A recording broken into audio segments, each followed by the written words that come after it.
Hey, it's Botanical Brian here at Colonial Gardens, and joining us today is one of our very talented designers, Kirsten. Kirsten, thanks for joining us today. Thanks for inviting me, Brian.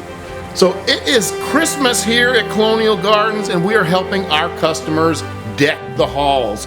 We have fresh cut Christmas trees, live Christmas trees.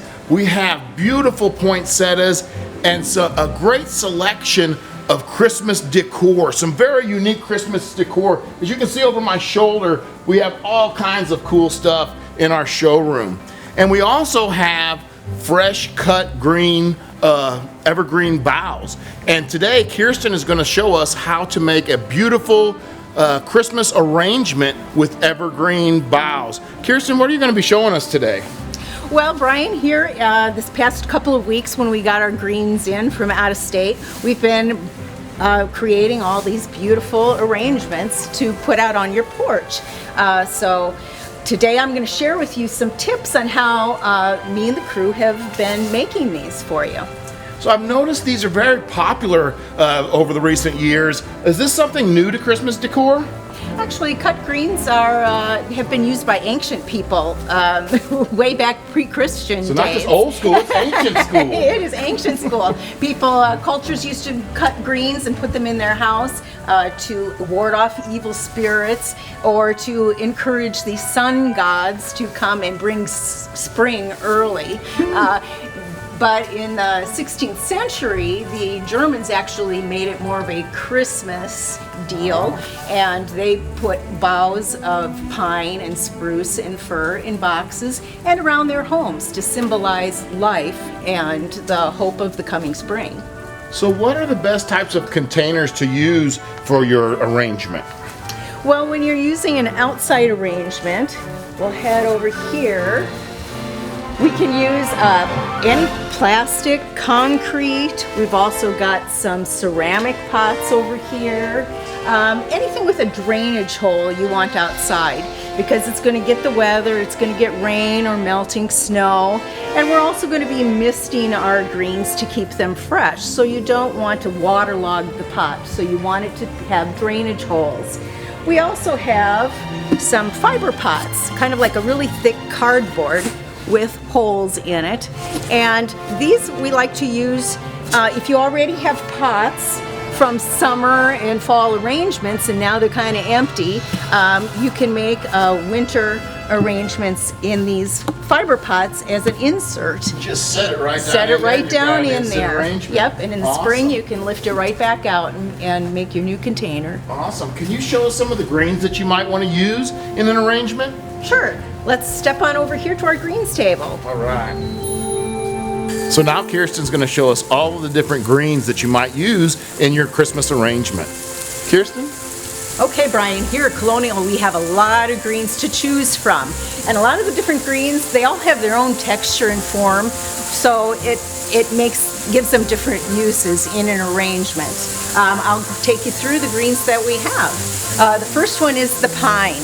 The pine, you can tell, is kind of stiff, so it's really good to use in upright pots. But you can also see that some of the pieces hang, so it's also good for on the side of your pots. Then we'll come down to the Port Orford cedar. This is a great green, great fragrance, and it is also dark in the front and light in the back, so you can use it two different ways in your arrangement, two different sizes. But you can see this is another really stiff one that you're going to want to use for height in your pot.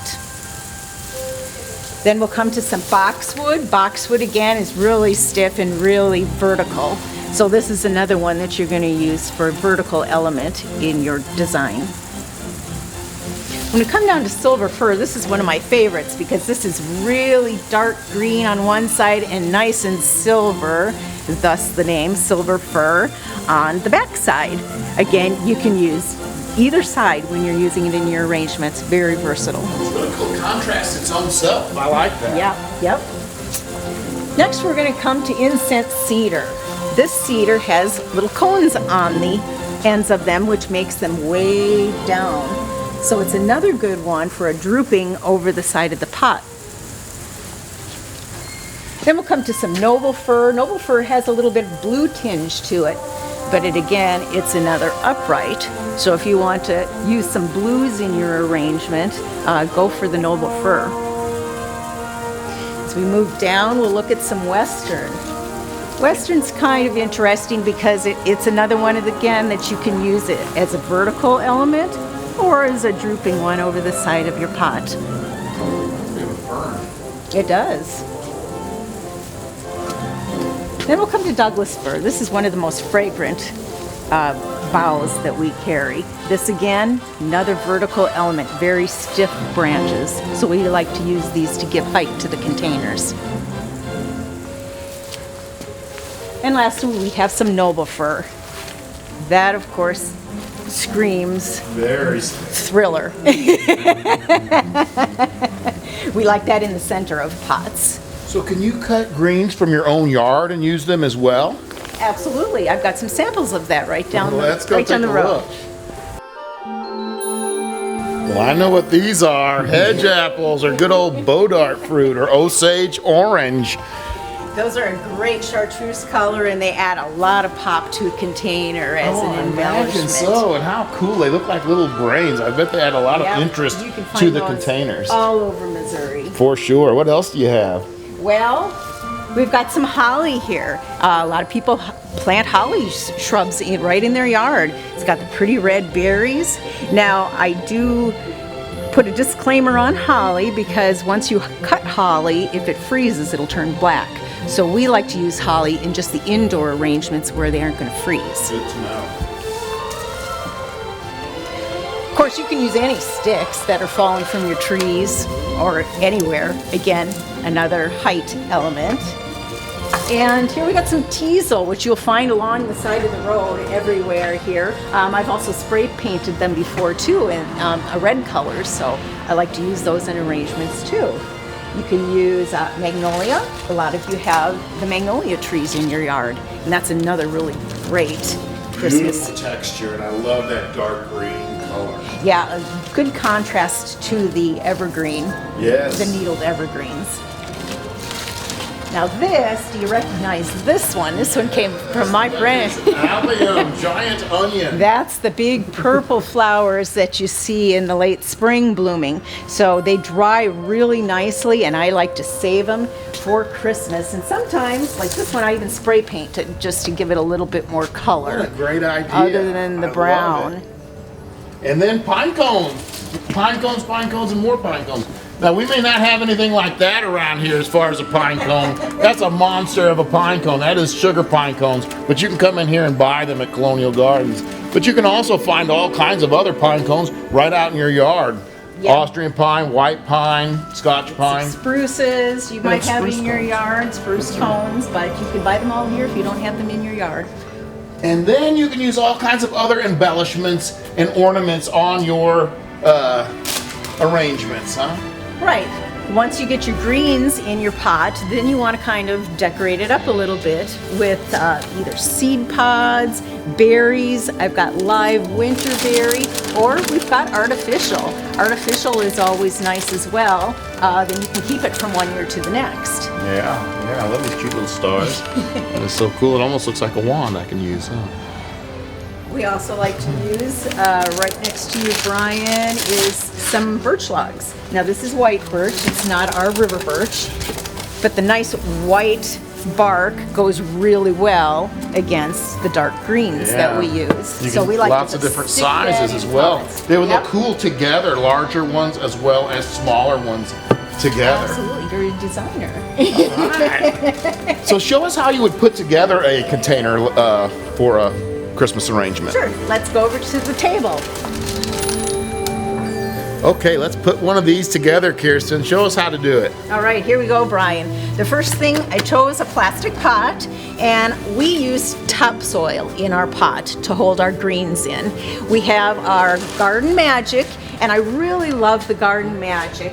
It is not your regular topsoil.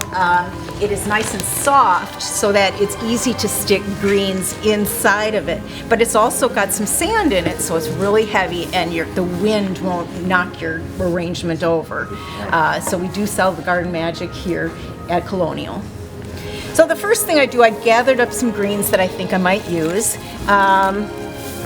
And I'm going to put my height in first. A good ratio in a container is to have your height 1/3 pot and 2/3 greens. That's good information. And you know, in flower pots we do fillers, thrillers, and spillers. Is that it? Thrillers, spillers, and thrillers? Absolutely. That's another great thing. I'm putting in the thriller. That's So the thriller is the vertical vertical element within Gotcha. your pot. Gotcha. So I'm going to stick my big spruce in here first. And then I'm also going to put in some logs. I like to put the logs in right away because once I get it full of greens and then try to get the logs in, it's not going to work. So I try to put the thriller in and then I push the logs in and push my soil around it. Now this arrangement's going to be one-sided. It's going to be up against a wall, so I don't really need to pay a lot of attention to the back. I'm going to pay more attention to the front. I'm going to put some more spruce in.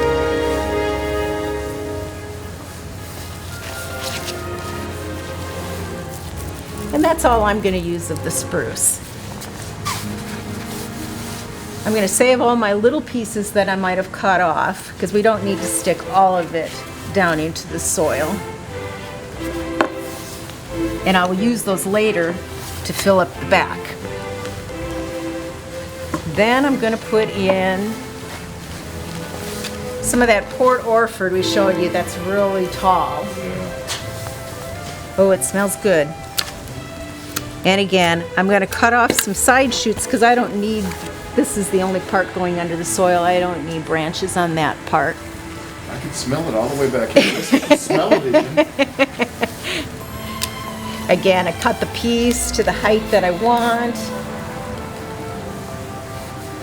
and just stick it in. So this is like my filler in the thriller, filler, spiller of the pot. This is kind of going down in the middle zone. So that's the filler.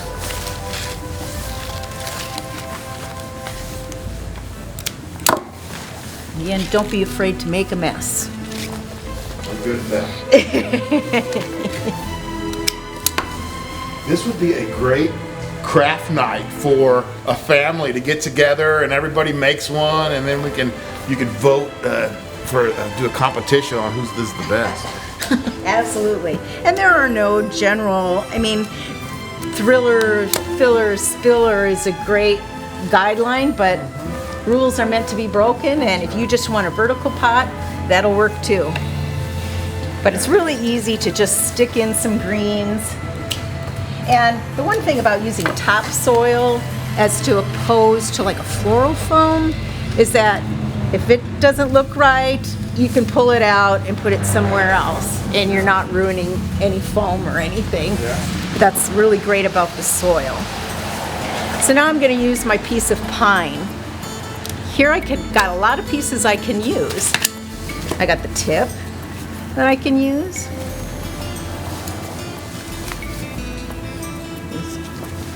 Tall.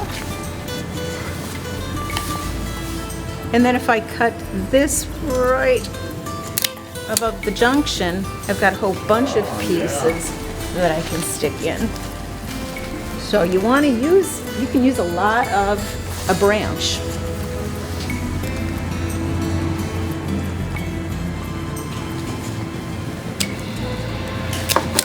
Just cut it up into little pieces and put it in. I can see what you're saying. Some of those pines are upright, and then some of them are giving you more of a weeping effect on it. Right.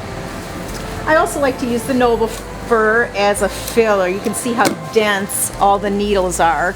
So it doesn't take many of these to just really fill your pot up. I like to use all sorts of different things.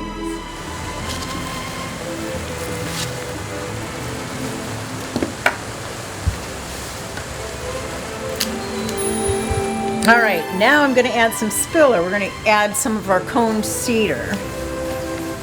It's got a nice drooping effect to it.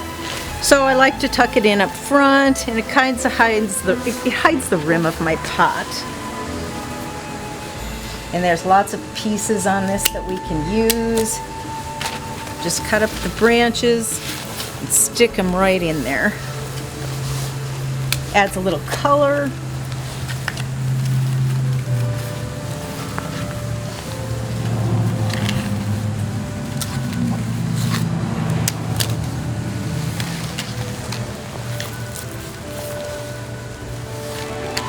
Go around the pot.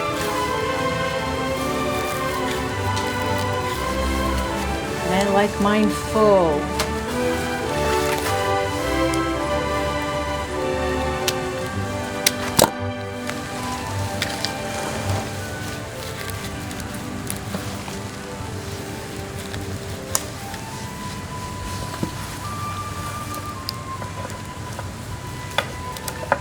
You make it look so easy and so fast.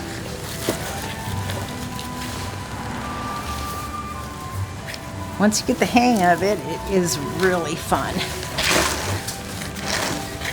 All right, I think I'm gonna leave it at that. What I may do with this one is put in some more vertical, just some more color. I like the yellow twig dogwood. Yellow twig's a great plant for the landscape as well. Red twig and yellow twig. Absolutely, another one you can plant in your yard and use in your arrangements.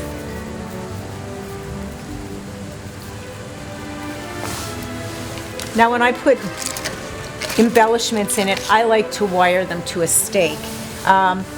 You can just set your pine cones in there, but if you get a big gust of wind, those pine cones are going to blow off and roll down the street. So I like to wire them to a stake and then just push them in. That way they're meant to stay there. We can get some weather. I'm sure you can cut the stakes at different heights so your pine cones are at different heights in your arrangement. Yep, and you can set your cone like that to see where it would be in the pot.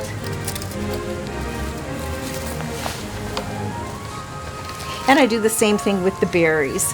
I'm using artificial ones, so they come on a wire. And sometimes they're too short, so I can wire it to a stake again with some floral wire. We can put that right in.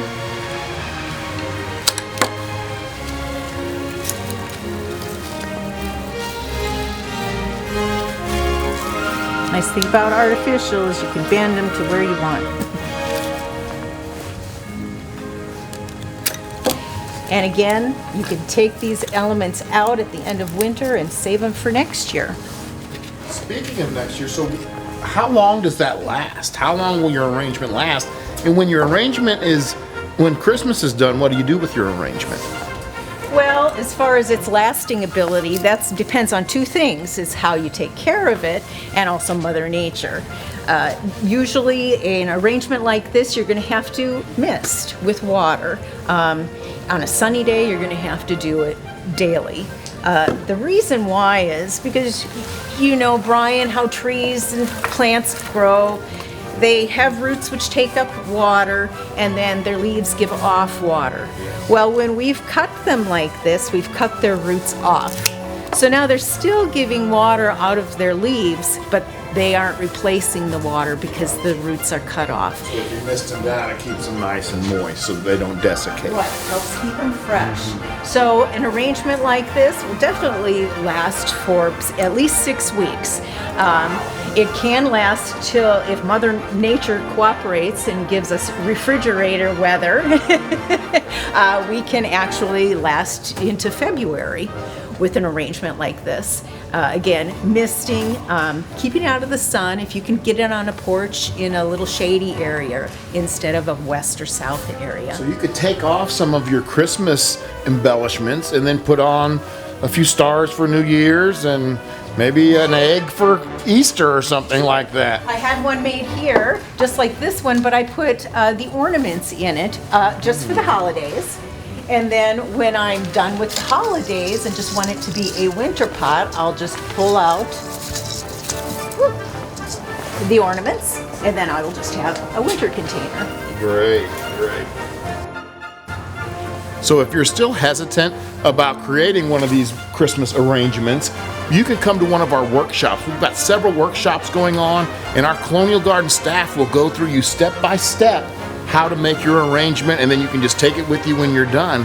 Another option is we have all these great pre-made arrangements that Kirsten and our Colonial Garden staff has already made, and you can come in and just buy a little arrangement or a big arrangement. I think they make great gifts as well. You can just stop by someplace and leave it on their porch, and they'll just love it. And so thank you, Kirsten, so much for going over this with us, and thank you guys for coming. Please come and check out the holiday experience here at Colonial Gardens.